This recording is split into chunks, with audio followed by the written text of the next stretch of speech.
తమిళనాడు ఒకటే కాదు, రెండో దశ పోలింగ్ జరుగుతున్న అనేక లోక్సభ నియోజకవర్గాల్లో బీజేపీకి ఎదురుగాలి తప్పకపోవచ్చు. పోలింగ్ జరుగుతున్న 12 రాష్ట్రాల్లో ఒకటి లేదా రెండు రాష్ట్రాల్లోనే బీజేపీకి అనుకూల అంశాలు కనిపిస్తున్నాయి.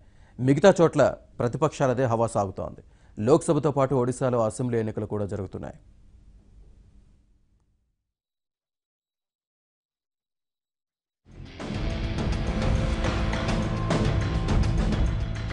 తమిళనాడు తర్వాత రెండో దశ పోలింగ్ జరుగుతున్న రాష్ట్రాల్లో ఒడిశా ముఖ్యమైనది.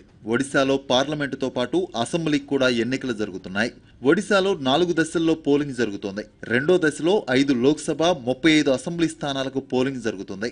నవీన్ పట్నాయక్ ఒడిశాకు 5వసారి ముఖ్యమంత్రి కావడం తప్పదని సర్వేలు చెబుతున్నాయి.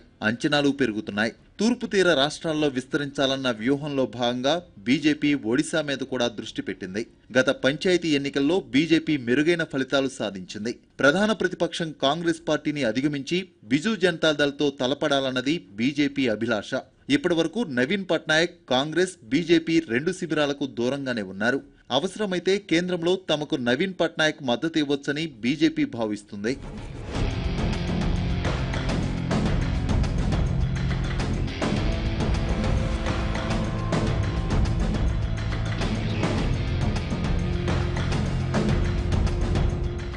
రెండో దశ పోలింగ్లో మహారాష్ట్ర కూడా కీలక రాష్ట్రమే.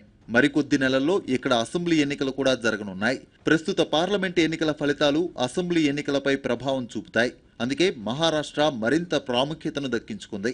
10 లోక్సభ నియోజకవర్గాల్లో ఇక్కడ పోలింగ్ జరుగుతుంది. బీజేపీ శివసేన ఎన్నికల పొత్తు ఎలాంటి ఫలితాలనిస్తుందన్నది ఆసక్తికరమైన విషయం. గడిచిన 5 ఏళ్లలో ఈ 2 పార్టీల మైత్రి ఉప్పు నిప్పుగా సాగింది. చివరి నిమిషంలో ఎన్నికల ముందు బీజేపీ శివసేన పొత్తు పెట్టుకుని అందరినీ ఆశ్చర్యపరిచాయి. ఎన్నికల గణితం వీరికి అనుకూలంగానే ఉంది. కాకపోతే పదే పదే మహారాష్ట్రలో జరిగిన రైతుల ఆందోళనలు ఇప్పుడు బీజేపీ శివసేన శిబిరాన్ని ఆందోళనకు గురిచేస్తున్నాయి. అంతేకాదు, రిజర్వేషన్ల కోసం మరాఠాలు జరిపిన ఆందోళనలు కూడా వీరిని వెంటాడుతున్నాయి. కాంగ్రెస్, ఎన్సీపీ నుంచి కొందరు నాయకులు బీజేపీలో చేరారు.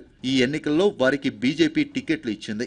దాంతో ఆయా లోక్సభ నియోజకవర్గాల్లో టికెట్లు ఆశించిన బీజేపీ నేతలు అసంతృప్తిగా ఉన్నారు. మరోపక్క కాంగ్రెస్, ఎన్సీపీ ఎన్నికల పొత్తు పెట్టుకుని గట్టి పోటీ ఇస్తున్నాయి. 5 ఏళ్ల దేవేంద్ర ఫడ్నవీస్ పాలనపై ప్రజల్లో వ్యతిరేకత బాగా ఉందని, అదే తమకు కలిసి వస్తుందని కాంగ్రెస్, ఎన్సీపీ గట్టిగా నమ్ముతున్నాయి.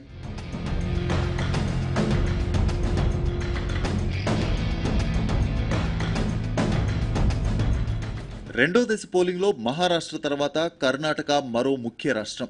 ఇక్కడ 14 లోక్సభ స్థానాల్లో పోలింగ్ జరుగుతుంది. దక్షిణాదిలో బీజేపీకి కొంత బలమున్న ఏకైక రాష్ట్రం కర్ణాటక.